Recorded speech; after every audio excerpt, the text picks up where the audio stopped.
ကျောင်းမဲ့ဖွဲ့ကောင်းလောက်အောင်မြင်းကလေးကြီးတုံလှုပ်သွားတာဘာကြောင့်လဲ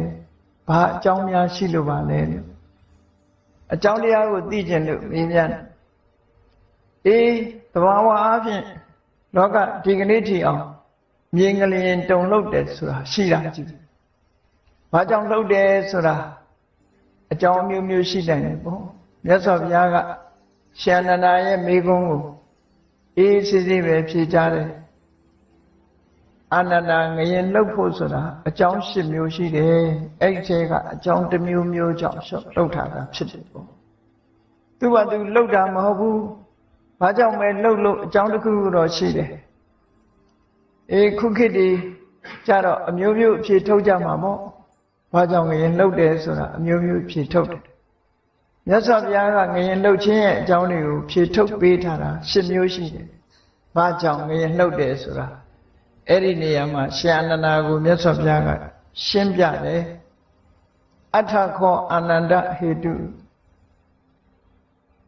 မဟာတောဘူမိသလတ္တပါတုဘာဝယ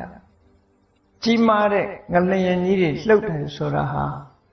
အကြောင်း၈မျိုးရှိတယ်အဲ့ဒီအကြောင်း၈မျိုးတွေကတစ်မျိုးမျိုးကြောင့်လှုပ်နိုင်တယ်အကြောင်း၈မျိုးကိုမြတ်စွာဘုရားကရှင်းပြတဲ့အခါမှာသဘာဝအကြောင်းတစ်ခုကိုရှင်းဥစွာရှင်းပြတယ်သဘာဝအကြောင်းတစ်ခုဆိုတာဘာလဲလို့ဆိုရင်ဒီကမ္ဘာမြေကြီးရဲ့တည်နေပုံကိုပထမရှင်းဥစွာမြတ်စွာဘုရားရှင်းပြတယ်အယံမဟာပထဝီဥဒကေပဋိဋ္ဌိတာဟောဒီကမ္ဘာမြေကြီးဟာရေပေါ်မှာတည်ရှိနေတယ်နော်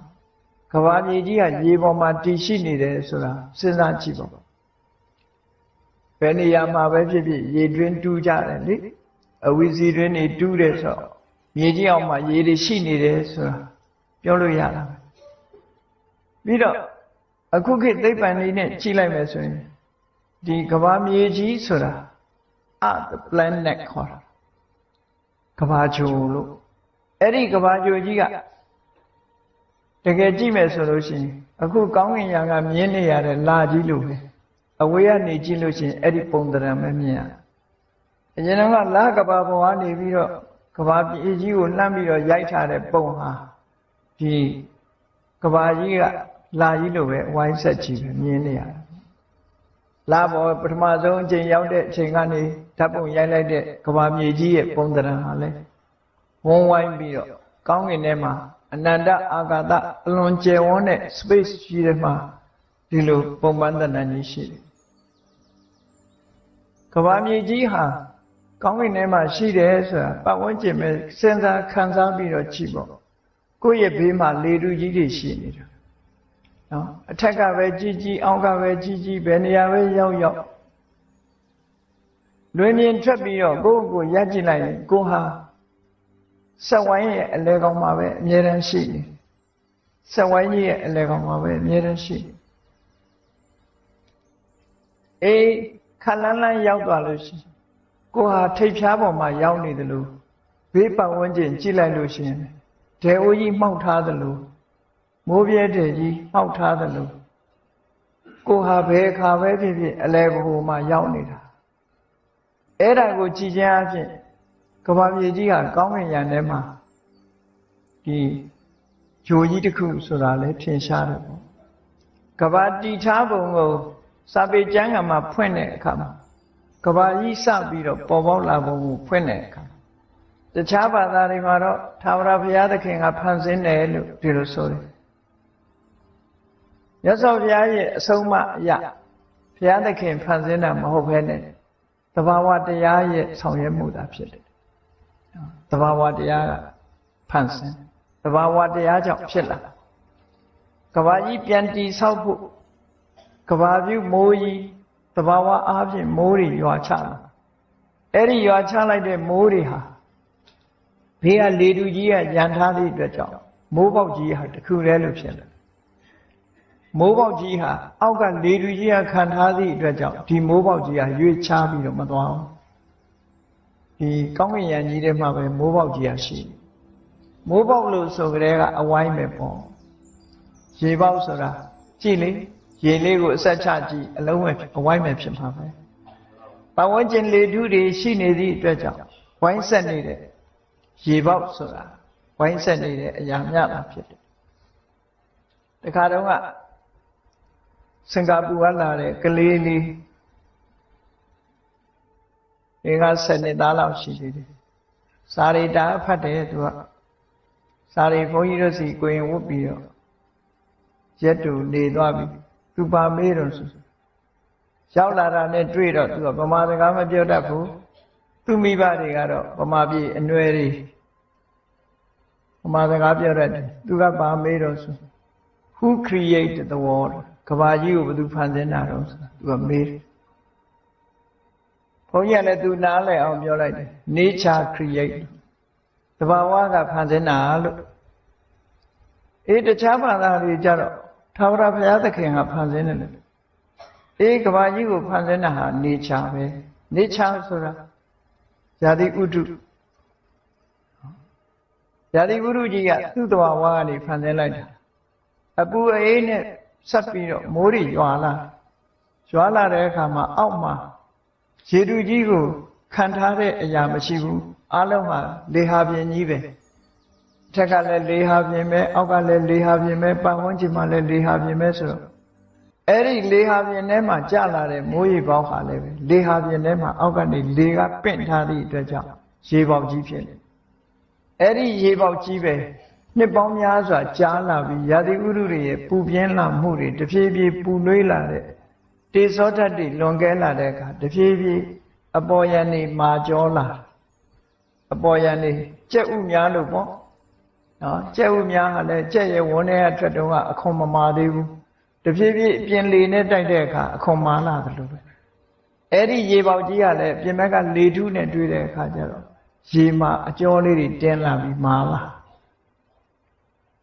ဒါကနေချာကလုံနေတာအဲ့ဒီမှာကဘာကြီးဟာအခုလိုစတင်ဖြစ်ပေါ်လာတယ်ရေပေါက်ကနေစပြီးဖြစ်လာတယ်လို့ဆိုတဲ့ကဘာတိဘုံဖော်ပြတဲ့အထက်ကရာတိကကျမ်းတွေကိုကြည့်မယ်ဆိုရင်လည်းကဘာကြီးဟာအလုံးကြီးလို့ဆိုတာခန့်မှန်းလို့ရတယ်ပေါ့နော်အဲ့တော့ကဘာလုံးသလားပြားသလားနဲ့ညင်းเสียတော့မလိုပါဘူးလေထုကြီးထဲမှာရှိတဲ့အရာတစ်ခုဟာဒီလိမ္မာကြီးလို့ပြားချနေတာလည်းမဟုတ်ဘူးလေထုထဲမှာနေပြီဆိုကြတဲ့ကဟိုဘက်ဒီဘက်ကလေထုတွေရဲ့ပံ့ပိုးမှုကြောင့်လုံးနေဖို့သာဖြစ်เสียရှိတယ်ပေါ့နော်လုံးနေတဲ့အရာသာဖြစ်เสียရှိတယ်အဲ့ဒါလို့ကဘာကြီးထဲမှာကဘာကြီးစဖြစ်လာတဲ့အခါမှာပထမဆုံးကရေပဲရေကအပေါ်ယံတင်းလာတဲ့အခါကျတော့မြေဖြစ်လာငကိုလက်ရှိကလေထုကြီးအာကာသလဟာပြင်ထဲမှာလေထုကြီးရှိတယ်အဲ့ဒီလေထုပေါ်မှာမိုးရွာချလိုက်တော့ရေထုကြီးဖြစ်လာအဲ့ဒီရေထုကြီးပေါ်မှာခုနကအပေါ်ကျော်တင်းလာပြီးမြေလွှာဖြစ်လာဒီလိုဆိုတာပေါ့နော်အဲ့ဒါကိုဒီမှာမြတ်စွာဘုရားကရှင်းပြထားတာအယံမာပထဝီအခုတို့နေတဲ့မြေကြီးဟာဥဒကေပဋိဋ္ဌိတာရေပေါ်မှာတည်ရှိနေတယ်ဒီလိုဆိုတာရေပြင်ကြီးပေါ်မှာတည်ရှိနေတယ်တချို့ကတော့ထင်မယ်မြစ်တွေအင်းတွေအိုင်တွေသွားကြည့်ပြီးတော့မြစ်ထဲမှာရေဒီမြေကြီးမရှိဘူးလို့ထင်ကောင်းထင်လိမ့်မယ်ပေါ့နော်သို့တော်လည်းရေကြီးအောင်မှာရေရှိတယ်ဆိုတာဟာရေရင်းတူးနေတဲ့လူတွေရေကြီးအောက်ကရေတွေထုတ်ယူနေတဲ့လူတွေဟာသိတာနေတာရေကြီးအောက်မှာရှိနေတဲ့ရေတူကဘာတီတုံးကရေတူကစလာအောက်မှာလေတူကပင်ကိုရှိနေတယ်လေတူတဲကိုမိုးရွာချလိုက်တဲ့အခါရေတူကတဖြည်းဖြည်းအပေါ်ကျော်တင်းလာနွားတို့တောင်ကြိုကြည့်ပါလားကြိုကြည့်ရင်အပေါ်ကျော်တင်းလာတယ်လေတဖြည်းဖြည်းမလိုက်တက်လာတယ်ခေါ်တာပေါ့ထို့တူပဲကဘာမြေကြီးကရေပေါက်ကနေပြီးတော့အပူကြောင့်မို့လို့အပေါ်ကျော်တင်းလာအဲ့ဒီကနေမြေထုဖြစ်လာအဲ့ဒါကြောင့်အောက်ဆုံးကငဘောကရှိနေတဲ့လေထုကြီးကအမတန်ကြီးမားတယ်လေထုကိုခံပေးထားတာကရေထုကြီးရဲ့ပေါ်မှာမြေထုဆိုတာပေါ်လာတယ်လို့မြတ်စွာဘုရားဒီလိုဟောတယ်အယံမဟာပထဝီဤမြေကြီးဟာဥဒကေပဋိဋ္ဌိတာရေပေါ်မှာတည်ရှိနေတယ်ဥဒကံဝါတိပဋိဋ္ဌိတာအဲ့ဒီရေတွေကတော့လေထုကြီးအနန္တအာကာသထဲမှာရှိတဲ့လေထုကြီးမှတည်တယ်ဝါတောအာကာသထောတဲ့အောက်ဆုံးကလေထုကြီးကတော့ space ကြီးမှရှိနေတယ်လို့ဒီလိုပြောတာ လေဆိုတာကသဘာဝစဉ်းစားကြည့်ဒီ space ဆိုတဲ့ဘာမှမရှိတဲ့နေရာမှာသာလေဆိုတာရှိလို့ရတာဟုတ်နော်လေဆိုတာဘာမှမရှိတဲ့နေရာမှာရှိလို့ရတာအဲ့တော့အာကာသဟင်းလင်းပြမှန်သမျှလေထုရှိဒါကြောင့်မို့လေထုရဲ့အပေါ်မှာရေထုရှိတယ်ရေထုရဲ့အပေါ်မှာမြေထုရှိတယ်ဆိုပြီးတော့ကဘာမြေကြီးတည်နေပုံကိုမြတ်စွာဘုရားအရင်ရှင်းပြပြီးတော့မှအချိန်ခါဆိုတာရှိတတ်တယ်တဲ့ဘယ်လိုဖြစ်တတ်တုံးလို့ဆိုလို့ရှင်အောက်မှာခန်းနေတဲ့အနန္တအာကာသတွေကလေထုကြီးဟာတခါတရံကျတော့အပူအေးဖောက်ပြန်မှုကြောင့်ငြိမ်သက်နေတဲ့လေတွေကပြင်းထန်လှုပ်ရှားမှုတွေဖြစ်ပေါ်လာလိုင်းခရက်ကြီးတွေလို့လေကြီးဟာဣပြီးတော့တိုက်လာတာရှိလေမကြခင်ကမှလေစင်နာမောင်းတိုက်သွားသေးတာပဲဗမာပြည်မှာလဲမကြလေမုန်တိုင်းတွေဖြစ်လာကြည့်အဲ့ဒီသဘာဝအကြောင်းမို့လို့ဒီလူတွေမြင်ရတဲ့လေကကဘာမြေကြီးရဲ့အောက်မှာခန်းနေတဲ့လေထုအလွန်ကြီးမားအဲ့ဒီလေထုကြီးဟာလှုပ်ရှားလာပြီးအမှန်တန်ကြီးမားတဲ့မုန်တိုင်းကြီးလိုဖြစ်လာလေတိုက်တယ်ဆိုရင်လေကိုမမြင်ရပြီပဲလို့လေဟာဒီလှုပ်ရှားမှုကပြင်းထန်တာဒီလိုဆိုလှုပ်ရှားမှုကပြင်းထန်မဟာဝါဒဝါယန္တိကြီးမားတဲ့လေထုကြီးဟာတိုက်ခတ်လာတဲ့အခါကျတော့ဥဒကံကံပင်တိလေထုကြီးကနေပြင်းထန်လှုပ်ရှားလာတဲ့အခါမှာသူ့ပေါ်မှာရှိနေတဲ့ရေကိုလှုပ်ရှားသွားစေတယ်လေကမငြိမ်ဘူးဆိုတာထက်တိုက်လိုက်အောက်ဆင်းလိုက်ပဲလေဆိုတဲ့သဘောကနော်ပြင်းထန်လိုက်တာနဲ့တိုက်လိုက်တာနဲ့အပေါ်ကရေထုကလှုပ်သွားရေထုကြီးလှုပ်သွားတဲ့အခါရေထုကနေပထဝီကံပင်တိရေထုကိုလှုပ်ရှားစေတယ်အဲ့တော့ဆိုလိုတာကကဘာမြေငရင်လှုပ်ခြင်းရဲ့သဘာဝအကြောင်းတရားဟာဘာလဲလို့ဆိုလို့ရှိရင်လေတွေမငြိမ်မသက်ဖြစ်တဲ့အခါမှာနော်အောက်ကကဘာမြေကြီးအောက်မှာရှိနေတဲ့လေထုကြီးမငြိမ်မသက်ဖြစ်တဲ့အခါမှာရေတွေလှုပ်ရှားလာတယ်ရေတွေလှုပ်ရှားလာတဲ့အခါမှာမြေကြီးလှုပ်ရှားသွားတယ်အဲ့ဒီမြေကြီးလှုပ်ရှားသွားလို့ငလျင်လှုပ်တယ်ဆိုတာဖြစ်ပေါ်လာခဲ့တယ်လို့ဒီလိုပြောတာဒါကသဘာဝအနေအထားကိုဖြစ်တယ်သဘာဝမှာဓာတ်ကြီးလေးပါဆိုတာအလုံးသိကြတဲ့အတိုင်းပထဝီဓာတ်အာဘောဓာတ်တေဇောဓာတ်ဝါယောဓာတ်ဝါယောနဲ့တေဇောကမိတ်ဖက်ပထဝီနဲ့အာဘောကမိတ်ဖက်ဒီကနေ့ခေတ်ဒီအလုံးသိနေကြတဲ့လေရင်မြန်ရဲ့ကောင်းကင်ပြန်တက်တဲ့အနေအထားတစ်ခုကိုစဉ်းစားကြည့်အချင်းချုပ်ပြောလိုက်မယ်ဆိုရင်လေရင်ပြန်ဟာဆက်နိုးလိုက်ပြီးတော့တေဇောဓာတ်တွေများအောင်လုပ်လိုက်တဲ့အခါလေထုကတက်တာတေဇောရှိရင်ဝါယောဆိုတာလာတယ်ဒါကြောင့်မို့မီးလောင်ရာလေပင့်ဆိုတာရှိတယ်မီးမလောင်ခင်ကလေငြိမ်းနေတယ်မီးလောင်ပြီဆိုရင်လေကရောက်လာအပူပဲဒါသဘာဝပဲလေ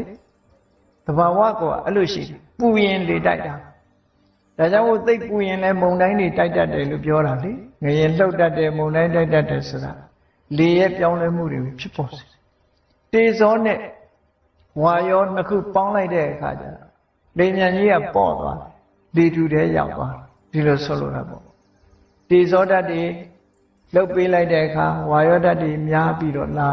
အဲ့ဒီချိန်မှာလေမြန်ကြီးကအပေါ်တက်သွားပြန်ဆင်းပြီဆိုတဲ့အခါကျတော့ကြည့်တေဇောကိုလျှော့တဖြည်းဖြည်းလေဓာတ်တွေလေရှိန်တွေကိုလျှော့လိုက်တဲ့အခါအပူရှိန်ကိုလျှော့လိုက်တဲ့အခါမှာလေရှိန်ကလည်းလျော့ကျသွားပြီးတော့မြေပြင်ကိုပြန်သက်ဆင်းလာပင်လယ်ထဲမှာရေငုပ်သင်္ဘောလှုပ်ထားတဲ့ပုံစံဟာလည်းပဲဒီတိုင်းပဲရေထဲကိုငုပ်ချင်ပြီဆိုရင်ဗိုက်ထဲရေတွေထည့်လိုက်စုပ်ထည့်လိုက်အပေါ်ယံတက်ချင်ပြီဆိုလို့ရှိရင်ရေတွေကိုထုတ်လိုက်ပထဝီနဲ့အာဘောဆိုတာအောက်ကိုဆွဲတယ်တေဇောနဲ့ဝါယောကအပေါ်ကိုပြန်တက်တယ်ဟောဓာတ်ကြီးလေးပါရဲ့သဘာဝလူတွေသွားတာလည်းဒီတိုင်းပဲနော်ခြေထောက်မြောက်လိုက်ချလိုက်လှုပ်တဲ့အခါမှာဒီကမ္မထန်တရားအားထုတ်တဲ့ပုဂ္ဂိုလ်တွေခန္ဓာကိုယ်